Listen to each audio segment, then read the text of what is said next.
I'm talking about a topic today that I feel very passionate about. It's a topic I don't get the opportunity very often to speak about, and so I hope and I ask Allah subhanahu wa ta'ala to allow me to give it its due. It's the topic of finding guidance, finding inspiration growing up in America, and specifically about the need, and I'm gonna use the word need, the absolute imperative need for Islamic education and specifically Islamic schools. I know there's a lot of opinions out there about when it comes to Islamic schools, when it comes to, do we need to send our children to Islamic schools, or should we send them to public schools, or should we send them to other private schools? But I personally, and I'll begin to tell you why, I personally am a huge advocate and supporter of Islamic schools, and specifically full-time Islamic schools.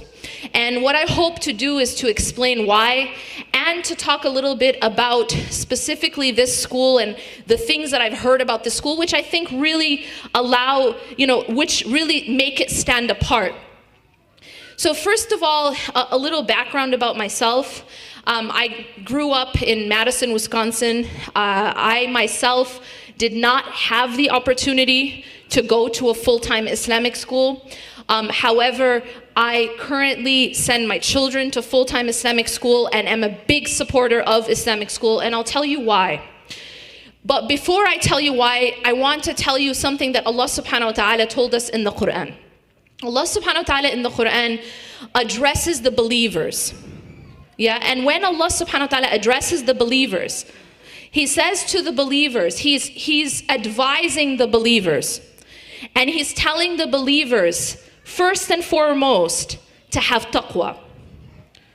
And when He said, first He says, ittaqullah. And after saying this advice, He says, وَلْتَنْظُرْ نَفْسٌ مَا قَدَّمَتْ لِغَدٍ. He says, and let every person know what they put forth for tomorrow.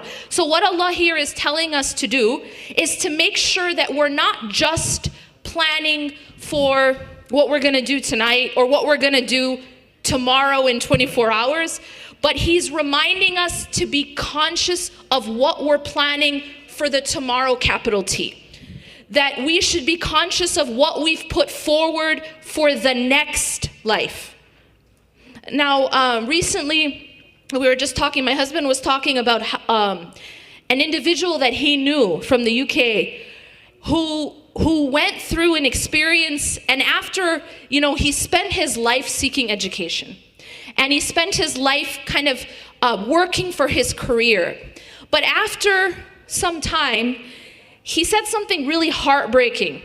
And that is that as he was sort of focused on these other things in his life, he said he came to the UK and he was focused on making money.